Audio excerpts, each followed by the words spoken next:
Okey, aku rasa video hari ini very short and simple. Ialah berkenaan dengan larangan untuk menyediakan minuman keras kepada mana-mana tetamu yang membuat jamuan di dalam mana-mana sekolah jenis kebangsaan Cina sekiranya jamuan ataupun acara ini dilakukan selepas office hours. Okey, basically apa yang PMX cakap dalam pengumuman dia adalah selepas ini sekiranya sekolah-sekolah, mana-mana sekolah lah sebenarnya, tak kisahlah SJKC ke, SJKT ke, SJK, it doesn't matter, mana-mana sekolah yang nak menyewakan dewan mereka kepada orang luar dan orang luar ni nak buat event, diorang kena pastikan bahawasanya event orang luar yang dibuat dalam dewan sekolah ni tak menyediakan apa-apa minuman keras. Dan aku rasa peraturan ni sebenarnya memang dah lama ada, cuma perlu diingatkan sekali lagi sebab apparently mungkin ramai yang dah terlupa tentang apakah formal guideline yang ada apabila acara dilakukan dalam kawasan bangunan kerajaan. Okey, aku tak bercakap pasal sekolah jenis kebangsaan Cina yang private, aku bercakap sekarang pasal sekolah jenis kebangsaan Cina, sekolah jenis kebangsaan Tamil, SJK yang dalam kawasan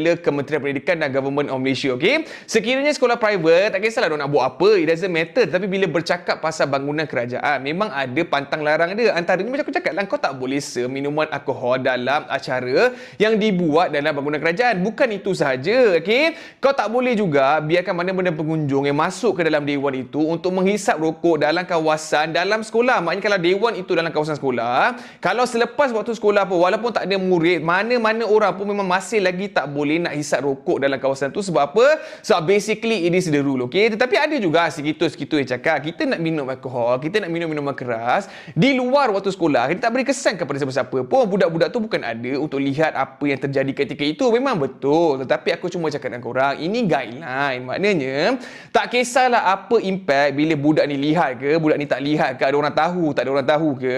The guideline ni very simple adalah sekiranya kau nak buat acara dalam mana-mana bangunan kerajaan, memang tak boleh serve alkohol dan memang tak boleh nak merokok dan tak boleh nak buat apa-apa cara yang boleh mengundang perkara-perkara yang berbentuk maksiat. Okey, so benda ni sebenarnya adalah guideline yang diberikan kepada semua orang untuk apa? Untuk kekalkan keharmonian, untuk keep the law at peace. Dan undang-undang ni, peraturan-peraturan yang dibuat sebenarnya untuk apa? Sebenarnya untuk menjaga keamanan lah. Dia tak nak lah ada orang yang lepas sewa dewan-dewan sekolah ni menyalahgunakan dewan-dewan sekolah ni untuk buat benda-benda yang tak betul. So bila ada guideline-guideline seperti ini yang memang dah clearly ada dalam undang-undang kita, tak perlulah nak persoalkan lagi, tak perlu nak petik PMX tak betul lah, PMX tak jaga hati rakyat lah, PMX tak suka bangsa A, tak suka bangsa B. Aku rasa benda ini sangat-sangat melodramatik dan sengaja direka-reka oleh orang tertentu untuk menyemarakkan lagi rasa benci di antara kaum. Okey, memandangkan pilihan raya pun nak dekat, aku minta lah kepada semua rakyat Malaysia berhati-hati dengan apa yang korang baca, dengan apa yang korang nampak, dengan apa yang korang lihat. Sebab apa? Tak semua benda yang korang baca,